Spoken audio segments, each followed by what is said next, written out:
Good morning guys! It's a Thursday morning and we're up for another ride. This is the second ride we have for second week of January. For this ride, medyo mahaba-haba to so I won't call it quick spin. Dahil aabot din ng more or less 100 kilometers tong buong ruta natin. Tara, explain ko sa inyo mamaya. Let's go!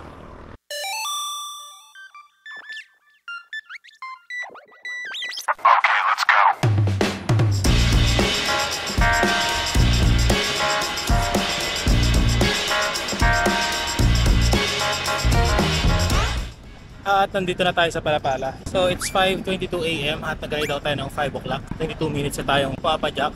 Ang ruta natin ngayon ay papuntang Alabang, same route. Sa Aguinaldo Highway tayo nataan ngayon. Una nating stop ay kila Agong. Sila ay located sa Las Piñas. Meron tayo pipick upin ng mga goods na very goods. Then rekta tayo ng Muntinlupa. After ng Muntinlupa, dediretso naman tayo sa Taguig para i-deliver yung mga goods. It's not just a ride, it's more like of a delivery ride. So ayan, malapit na tayo mag-go. Tara, rekta na tayo Las Piñas.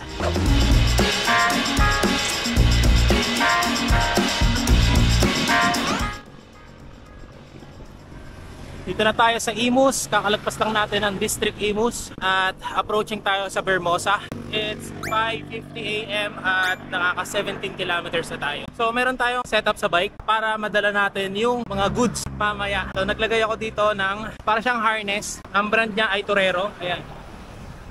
So dyan natin nilalagay yung dry bag para hindi na natin siya dadalhin sa likod dahil meron rin akong daladalang bag.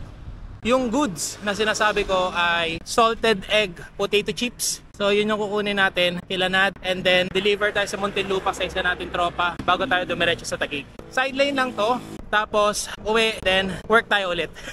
And that would be our Thursday. Goal natin is mas maaga natin makuha yung mga goods. Let's go!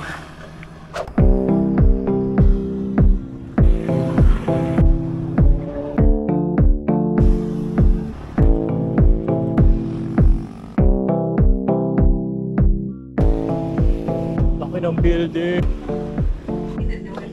Dito na tayo kala Nad. Nad! Sup. Teka lang, lulutuan lang kita na itlog tsaka ano. Huwag na! Hindi, wala. Nagmamadali ako, gagi. Tingnan mo, nagluto ako, tapos hindi ka kakain, makasampaling kita. Dito natin lagay. Nagluto pa tayo ni Nadi Boy. Ayan, so habang nagluluto siya, pakita ko sa inyo itong mga konting improvements nalagay natin. So, ito yung dry bag. And ito, harness yung tawag ko dito pero nalimutan ko ng tawag dito. So ito, pag napuno na siya ng laman, dito siya ilalagay tapos sa sandwich siya nito. Ilagay ko na ulit to. Nakita ko sa baul kagabi. Hello! Breakfast. Choco. Anong hot choco? Choco di pa din.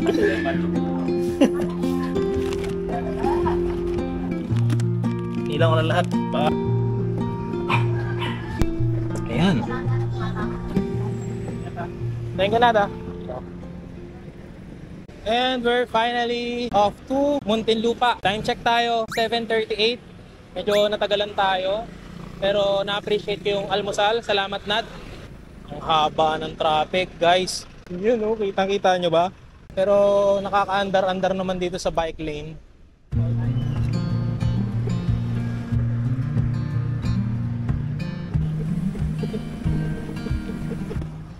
Dito tayo sa looban pumasok at dumaan para di natin kailangan may pagsabayan sa mas malalaking sasakyan. Tsaka medyo mas maluwag yung kalsada dito.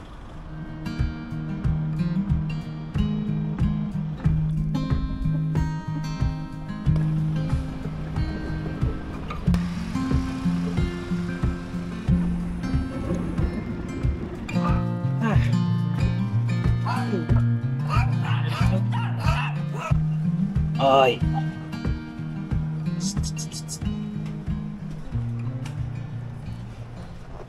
At na-deliver na natin yung dalawang order ni Paring Franz. Ngayon medyo mahirap pumadyak dahil yung headwind.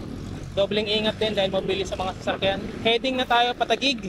Nilabas ko na rin yung phone ko para ma-check natin yung ruta natin sa Google Map. So time check 2 minutes before 8:30 at nakaka 40 kilometers na tayo. Ngayon, naka 40 kilometers na tayo. Magbubuno tayo more likely ng 20 plus more kilometers. And then, pauwi. Siyempre, same distance. Tapos may dadaanan pa tayong delivery which is malapit na lang sa amin. Then, uwi na.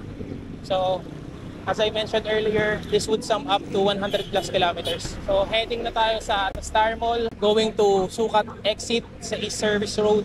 And then, Bikutan exit. And then, Taguig na. Kaya, tara, larga na!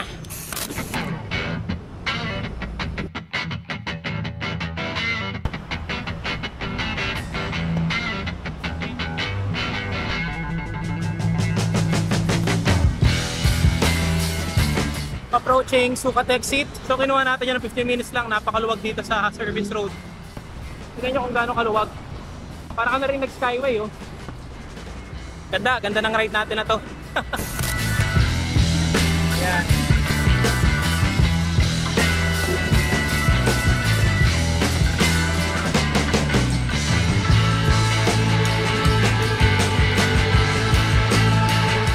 And finally, nandito na tayo sa Bikutan exit. Kakanan tayo dito, ikot tayo sa Arca South, yung rotonda doon, and then rekta na tayo patagig.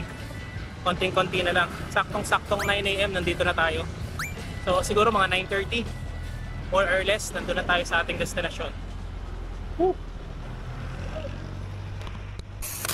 Ito na yung rotonda. Come on.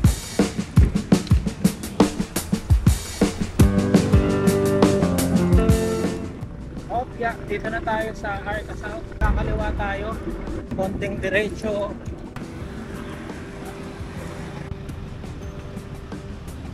Dito na tayo sa C5 Carlos P. Garcia Avenue.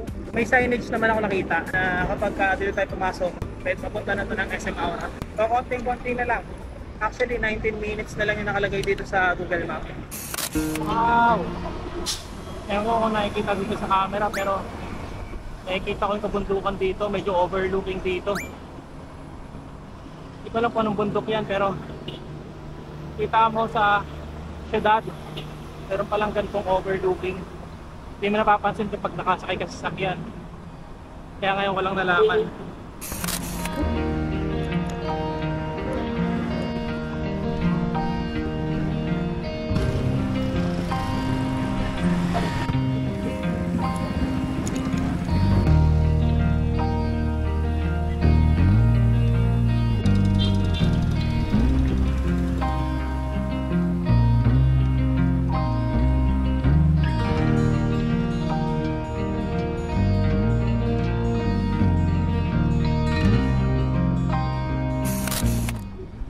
We're finally here sa office.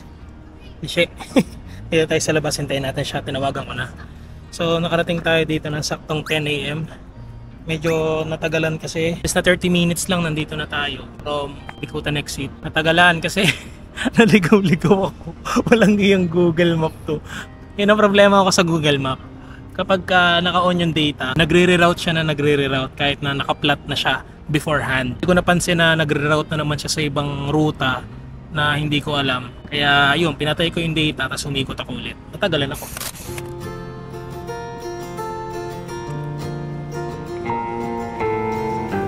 Ay.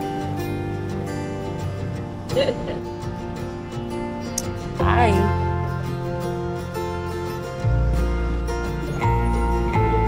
Hindi siya ng tubig. For the inom-inom. At pauwi na tayo. Saktong 11 AM tayo ilarga na. So from here sa Taguig, let's go.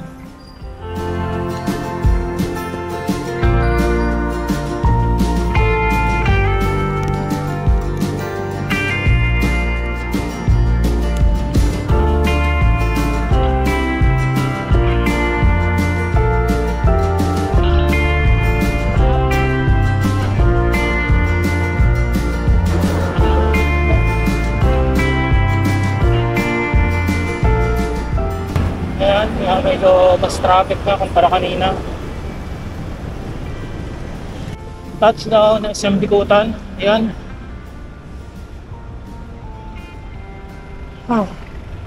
Ngayon lipat tayo ng East Service Road. Hirap dito.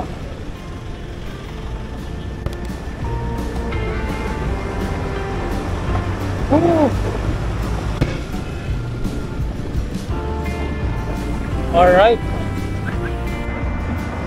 Marami traffic guys.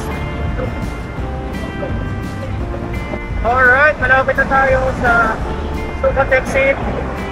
At sa wakas, lilim na rin. Alright, shoot na shoot. Let's go, Alabang. Here we go, lilim. Dito na tayo sa Sukat. Sukat. Malapit-lapit.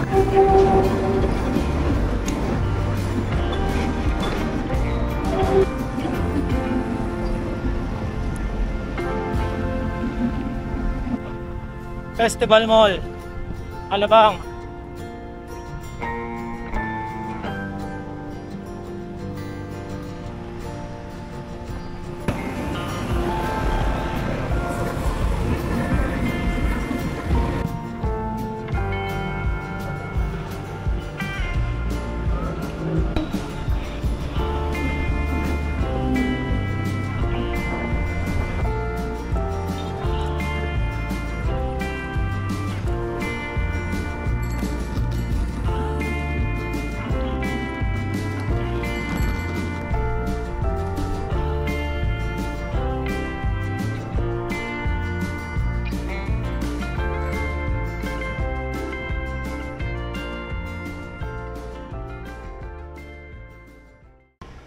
And we're finally here sa last stop. Kabilang subdivision lang to mula sa bahay. Ayan, kinat ko na. Kapoy. Ayan, dito lang pala sila. Tagig. Dito ako sa malilim ah. Ang init eh. Hindi kasi magbabike talaga ako. Kaysa magtagaytay ako, ganun din naman yung distance. Ko na lang, binay ko na lang. And that's it for today. So pauwi na tayo. Siguro mga more or less 1 kilometer away lang to sa bahay. Talagang ito yung huling dadaan ko para makompleto lahat ng deliveries for today. At ayan, nakaka 116 kilometers na tayo. So more or less 117, 118 kilometers ang magiging total na distance accumulated natin for today's ride. Sulit din yung naging ride kasi nakapag-training tayo. Kahit paano, familiarization ng pababa ng Maynila. Madalang kasi akong makapunta banda doon. Hindi ko alam yung pasikot-sikot. So ngayon medyo familiar na ako sa papunta at pauwi. Malaking may tutulong din yung familiarization sa lugar. Lalo na kapag commute or meron na tayong pang service in the future. Hanggang dito na lang muna guys. Sulit na sulit ang ride natin. At kung tatanungin nyo ba't ko pa ginawa yung delivery ko, pwede namang hindi. First, I love riding. At the same time, sinusuportahan ko yung gusto ng partner ko. So, 2 birds in 1 stone. So, nasuportahan ko na siya. Nakapag-bike pa ako. Diba? Ayun, thank you sa mga umabot dito. Hanggang sa susunod na ride. Kita-kits at always ride safe. Bye-bye!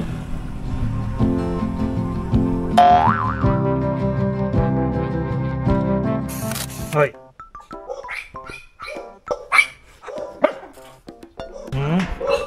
Oh, sit.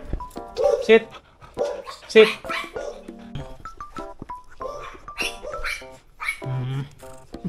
Talaga naman parang baby oh. Parang baby oh.